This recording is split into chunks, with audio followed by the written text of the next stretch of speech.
If you have a contact form on your website, I'm sure you end up answering the same questions over and over again. Using the latest OpenAI Assistant API, you can employ GPT to answer those questions based on your internal company knowledge. In this video, I'll show you how to create GPT Assistant, connect it to your own internal knowledge store, use the new Assistant API to create threads and generate accurate replies, and finally, connect it all to Airtable and Gmail to receive form submissions and send email replies. Stick around. Hi, this is Greg from Business Automated. So let's start building out your custom assistant GPT by setting up Airtable.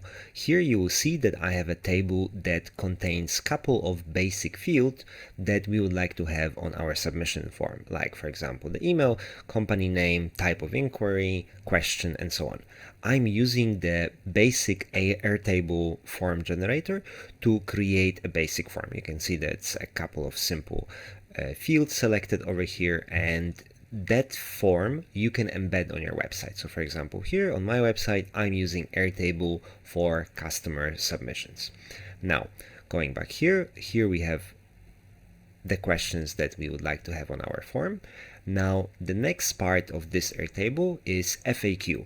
Here, I'm doing a simulation for a business called Table Web, which is a website builder for Airtable. And here you can see that I have came up with a FAQ for 3 different categories of questions. So for example, for pricing, for data, for features, and you can also see that for each one of them, I'm having replies over here. What would be the most common answer to those questions?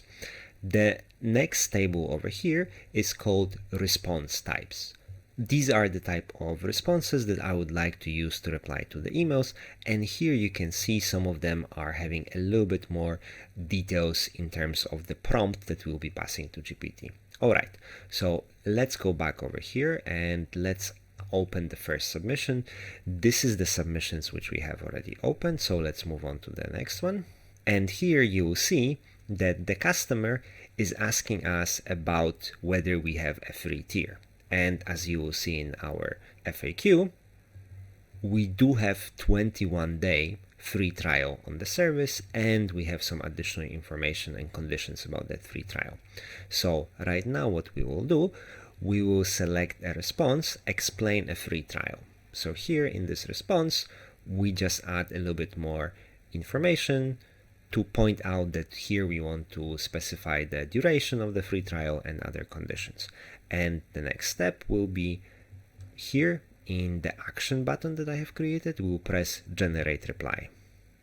And you can see that right now we have received a reply which points out the 21-day free trial period, as well as it points out that the trial does not allow to use custom domains, and you are limited only to 1 trial project, which is exactly what we have selected here. What if we would change this and we would set 2 trial project and we would change it to 14 days? As we have changed this, we need to update the knowledge base inside of OpenAI, so we'll just run a script inside of make, which I'll explain a bit later in the video. Okay, so we have updated the knowledge base, and let's come back to the reply over here. Let's delete the reply, and actually even let's see what it will do without us giving any additional prompt over here. So let's click generate the reply one more time, and we have received a new reply, and you can actually see that this is already based on the new FAQ, which means 14 days free trial and 2 selected projects. Okay, let's go back to the next questions. We have a job inquiry. Do you have any open positions? Let's answer about the recruitment. And as you will see here, at the very bottom, we actually have 2 job descriptions for 2 different types of jobs. So we have a software engineer and we have an accountant job description. We click generate reply, and you can see that we have listed the 2 open positions that we have in our FAQ. What if we would change a little bit the question from our submission, and we will say, I am a software developer. Do you have any positions? Here, since we're interested, we'll provide additional input. and we click generate reply. And we have received a reply saying thank you for your inquiry, and right now it is only specifying that we are looking for a front-end developer since the person was asking about software development. So you can see that it pointed out to the specific job, and it mentions a couple of elements that were specified inside of the job description. We mentioned some of the frameworks over here. It has repeated that specification over here, and it also has reacted to my additional input. Please email me at that specific email. Alright, so let's start now by adding this knowledge base from here, from the FAQ, into OpenAI. So for that, we will need to move over to OpenAI, to the platform, not the ChatGPT. You have to have account with the API part called Platform OpenAI. And once you log in, you'll be able to go to the playground and you'll be able to see all the assistants that you have created. So now let's move over to the playground. In the beginning, if you don't have anything over here, you will need to create a new assistant. So what we will do, we will create a new assistant, and then we will provide some basic instruction over here. We will be actually overriding those instructions later, so do not get too much tied up on it. The next step is to select a model. Select GPT-4 preview, since this is the best model recommended for using with assistants. Now here you can enable additional elements, like for example code interpreter, and you need to enable retrieval to be able to get the knowledge from your files. So this is the step that is needed for that. We will save the assistant, and remember about that ID over here. We'll be using this inside of the make scenario. To add the information from the FAQ to OpenAI, we'll be using make.com, and here I'll be using a blueprint which you can download from the description in this video, and this basically makes it easier to set up the scenario from the scratch. And this is GPT assistance file upload, but you can also follow this video and set it up completely by yourself. So just replicating the modules that you are using here. So we will start with the first module, which is the search records. Here you need to select the account that has connection to the base that you would like to use. I will also paste a link to the base that you can have a copy of that specific base. Okay, this is not fully loading. I think what is important here is that making sure that you select the correct connection, and then the next step is to, even if it shows that name here, just make sure that you select the proper name, because underneath this is ID, which might not always be the same when you select the new base. It will not be the same for sure. So there, even if it's looking the same, just make sure that you select the drop down and you find the FAQ, and now it is showing everything. Alright, so from the FAQ we want to see everything, so this is fine. Let's just make sure that we run it once. Okay, I think we need to update the connection to all the Airtable modules so that it will allow us to continue. And here, similar thing, you just need to make sure that you select the name of the base on your site, and here, once we have file list, you also have to select the file list. So the default, you can see that there is a different ID, SK, and if we change this one to this one over here, it will show different table ID. So whatever is saved in the blueprint, this is something that is saved by the ID. I cannot change it, so you just need to make sure that you select the correct one so there's no errors. Here everything is looking fine, and then let's also make the change on the record over here. Here we need to extend the permission, so do that. So the errors here are showing up for the same reason, so we need to just select the proper name of the base from your side so it updates the ID behind, and the same with the file list. You need to select the table called file list. Once you select the new table, some of the information inside of blueprint will not be saved. So for example, this ID, but inside of the description, you will see that what we're missing here is the ID. I'm just copy pasting the tag. Alright, so what it will do, it will take the ID from the data response that we'll receive over here. Inside of make, you can basically copy paste curly brackets tag like this, and they transform into actual make tags. Okay, so what we're doing here is we are saving ID of that specific file. Okay, so let's save this. Now everything is okay. Let's press run once on this module. All right, so here you can see that we have received all the responses from our FAQ. So we have all the questions inside of our FAQ, and now here we're using a text aggregator, and we're aggregating question, type of question, and answer into one single file. So we are taking this file over here, and then as a next step we are passing this file into a direct request that we are making into OpenAI API. Currently make.com doesn't support those latest APIs, doesn't have a pre-built modules. There are modules that support chat completions, but you will see that for other more advanced features that were just released, I'm using direct API calls using the HTTP module. So for example, here inside of the create file, we will use a post request to the endpoint /files. Here it's the place where you need to insert your token from your playground from the key section. Once you get your API key, you would have to replace this part over here, and the other parts over here we are basically passing a form data with a purpose of this file being defined as assistant, and for the file we are basically sending the text and formatting this as a markdown with a specific timestamp. This way we are able to condense all those FAQs into a single file that will be understood by the OpenAI. So what we are doing here on the next step over here, we just want to have a space where to save that ID of that file. So we're looking for the FAQ on the file list. So we have one name here, FAQ, and this is the ID of that specific file. So we are saving that, we'll be saving that ID over here, and here we have a simple filter.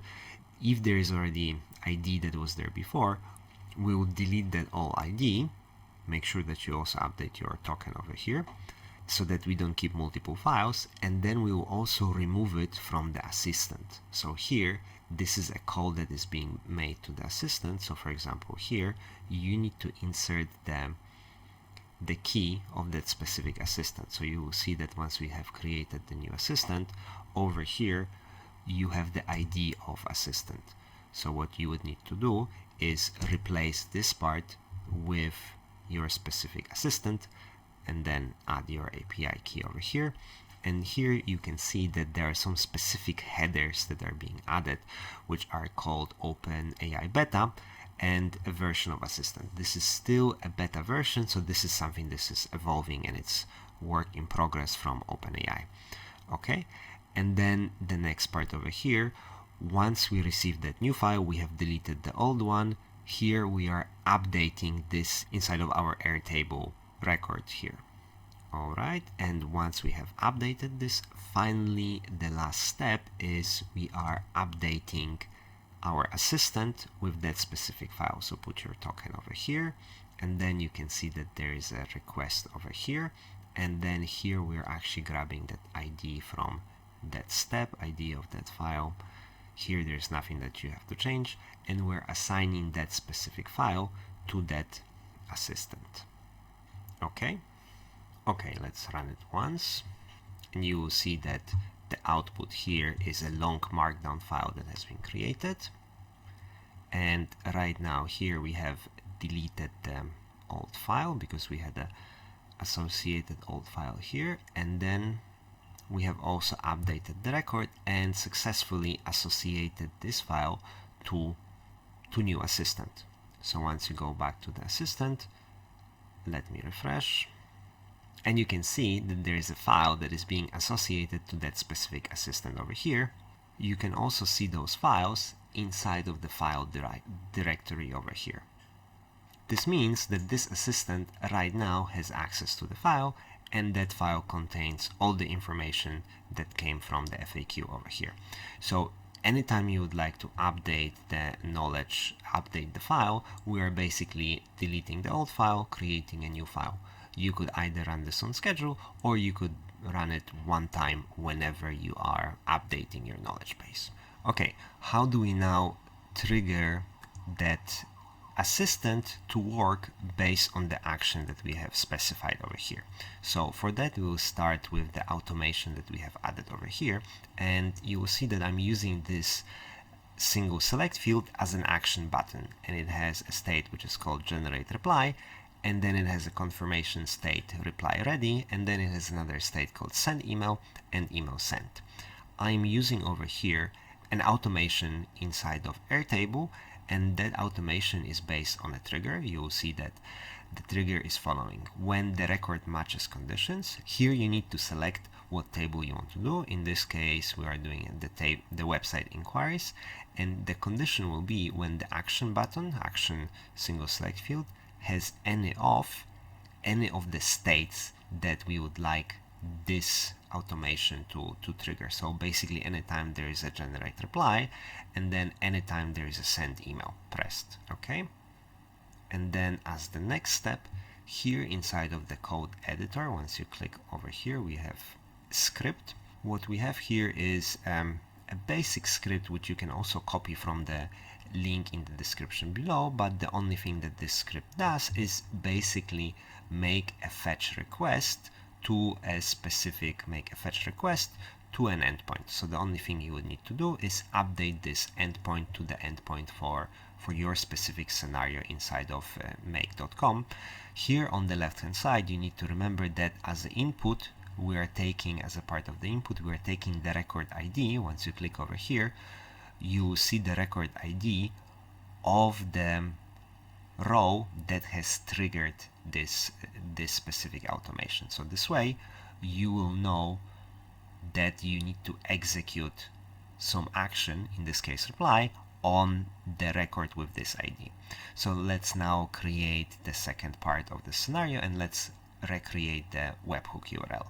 So again, we'll go to make, and again we'll import a blueprint, and it is called reply and send because it generates the replies, and at the same time it's also sending out the email, as you'll see here at the bottom. Alright, so let's start with the first part over here, creating a new webhook. We'll add a new webhook, we'll call it GPT Assistant. Let's press save. Here we will copy that URL, and going back over here, we need to update this webhook, so we will delete the old one, press new one, and then let's do a test. There is no record that is in the trigger state, so we'll just select one of them, for example this one. So now it's in the state that would trigger the automation. So let's go back over here. Now we see that record, so let's select it over here, press test one more time. Okay, test was successful, so let's finish the editing and let's turn this automation on. And once you go back over here, you can see that the schema of that request was successfully determined, which means we will see right now that we receive record ID from this specific webhook. Alright, we can ignore that. Now let's update all the Airtable modules to have a proper connection. So let's start with this one. Let's make sure that we select the proper table, not keep the old names. Okay, let's update the update module, and even if it looks the same, even if the base name is the same, we still need to change it because it's all about the underlying record ID, and for the table it's the same. We change it to the website inquiries. So this is a module that does the update, and we have the record ID kept, but some of the values here has also disappeared, so they are not saved inside of Blueprint. So if you go back to the Blueprint description, you will see that there are two things. So we need to update the action into reply ready. So here in the action we will say reply ready, because this branch indicates that the reply has been completed. So this is once the reply is ready. And as a reply, we are also getting the information from OpenAI. Since we have never run it before, we will not see exactly where it sits, but you can copy the text from over here, and this will create the link to exactly the spot where that reply will be sitting in the schema. If it doesn't change, just go here into the beginning and then press backspace, or copy paste it again. So I just did Ctrl X and Ctrl V, and we have it back over here. All right, and you can see that this is actually linking to that previous module and so on. I'll explain this in a second. And then finally, this last Airtable module over here. All right, and similar over here. We need to select email sent, and we need to add one more link to the Gmail so that we can see where that email ended up. Confirmation that email was sent, and then this is the actual reply. Ctrl X, Ctrl V. Okay. Right, so now explanation what it does. In the beginning, once we receive the webhook, we will get the record ID. We will find out that specific table with that record ID, and as the next step, we basically do two things. Either if it says generate reply, if the action was generated the reply, we follow the top branch. Otherwise, we follow the branch in the bottom which says send email. Then the next step over here, we are actually getting the type of response. So if you select a type of response over here, if you select the response type over here, we will also pick up from the response type what was the prompt that is contained over here, so that you can add more responses over here. Here you have an error handling module, which basically prevents this scenario breaking in case you forgot to add a reply. And now, important part about the Assistant API. Here what we will do, we will create a new thread. So you will see here that we will use the version 1 threads, and here you also need to update your API, and we'll basically create a new empty thread. Now, as the next steps, we'll be adding messages to that thread and then running that thread, which will end up with us getting the response of OpenAI. So this is slightly different versus how it was done with the previous versions of OpenAI when you were getting the response immediately. Here you need to create a thread, you need to add messages to that thread, you need to run it, and then double check whether that thread has completed, computations have completed, and if it did, you get the message back, and then we are saving this into Airtable. In terms of details over here, we are formulating here two types of JSON, and I'm using the JSON module to basically escape any new lines and things that could break the JSON. So you will see that the first step is the information that is coming from the submission here, information about our user and about his question. So you will see that we indicate from who it is, then we say the email, the company, type of inquiry, and the question over here. The next step is the actual prompt where we add information to our assistant. So this is instruction that goes to our assistant. And here you can see then you are replying. Here we have quite detailed explanation saying that you are replying to the messages on behalf of the table web, which is the company for which we have the FAQ, and we specify that the assistant replies in form of email to the people who are customers of table web.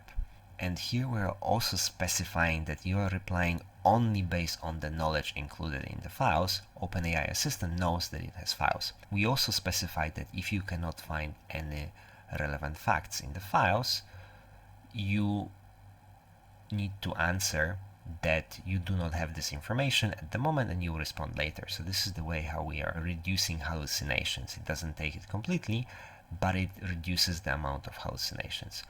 We again repeat this to be factual and to stick to the content of FAQ for table web. Here we add the additional prompt from our response type, And then finally, there is the additional input that was listed. And here we add some additional information saying make the answer reasonably short. Try not to add quotations. Sometimes this is being ignored. And also we say that the email should be signed by who. In this case, it's me.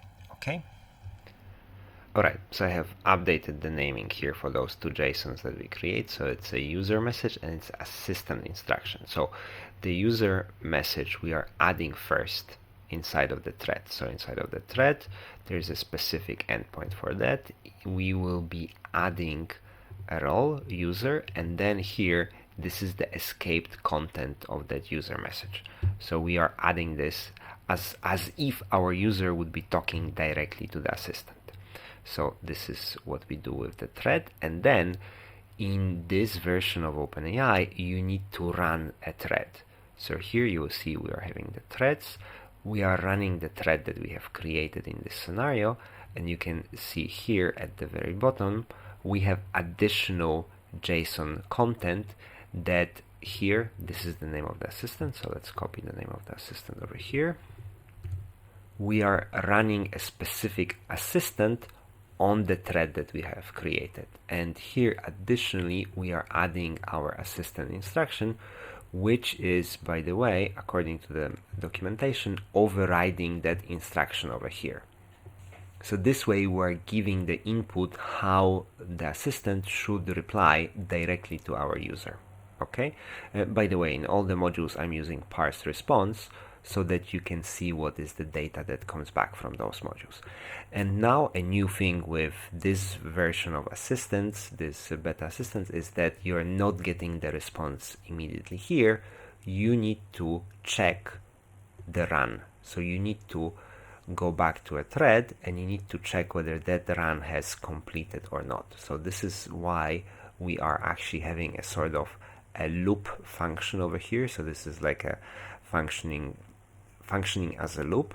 So here there is 9 repeats, just arbitrary, and every time we are repeating this, if the status is not equal to complete, we will continue running this loop. And what we will get here, we will get the status in queue, pending, and if there is no status complete, if it's in progress, meaning the data status here is not complete, we will wait, for example, for, in this case, 10 seconds, and then we will repeat this again. In case the status is complete, we will set the variable here as complete, and then next time the repeater runs, gets the updated variable, it will not pass here. It will basically finish right here, run out all the repeats over here without checking the OpenAI again, and this will continue executing this branch over here where we get the status just again as the check to make sure that we have received the status as complete. And by the way, here we should also check whether this was completed, just in case this ran out without completing. And in the step over here, we are getting the reply, we're getting all the messages that are coming out from that specific thread.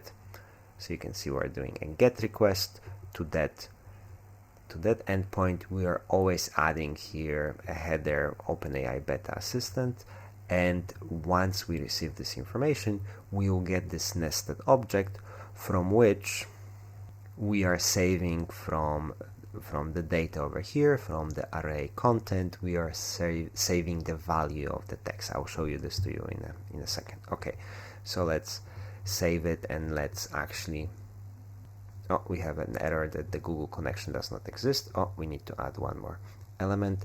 Since we are also using this for sending emails, let me explain this part. So here we're actually converting the reply that came from Airtable, the saved reply, into Markdown, and we're specifically selecting the GitHub flavored Markdown as no. And here we are using Gmail module, for which we need to have connection with Gmail. So in this case, since I have just opened this blueprint on a new account, I would need to create a connection to Gmail. Alright, so here you can see that we are replying to the person that sent us the email. We're using the email. We say your inquiry with our company, and then as the content, we're putting the content right here. Okay, so let's press save. Now we can save it and we can turn on this scenario. Let me just quickly update the keys. Okay, and let's press run once. Okay, so let's delete them all the reply. And let's press action generate reply. If everything works, we should see it running over here. And you can see that we have started this. And now we are here getting a response, and you will see that the response here is in progress. And now we have tested this one more time and we actually got the confirmation. Now in the second execution we actually see that this was completed. This is why the loop has stopped, and we have received messages over here. So you can see that here, once we get the messages inside of data, we get an object with two different messages. The first message is our user message that we have provided. You can see role user, and this is the initial message that we have provided, and here you see the reply from the assistant.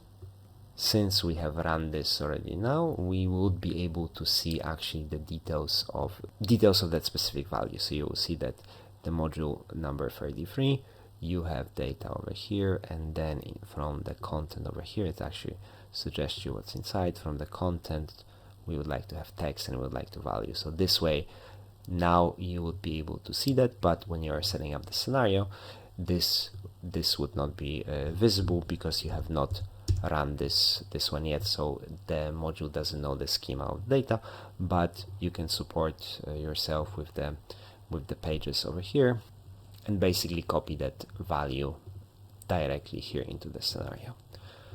All right, so here we can see that we have received the reply. This is looking good, so we're happy with all the responses. So if we are happy with that, what we will do, we will press send email, and you can see that the scenario was executed, the email has been sent, and here at the bottom, here we actually have saved this to the wrong field. You will see that I'm actually saving this into the wrong field because I have saved this into the reply field, which is wrong, and I'm also missing the H in the beginning over here. Okay. Alright, so now we have the link to that email. Alright, and the email has been opened right here. You can see that it shows up in the search, and this is exactly the email that we have sent. Alright, that is everything, and let me know what you think about this scenario, and good luck customizing your own OpenAI assistant. Take good care. Bye.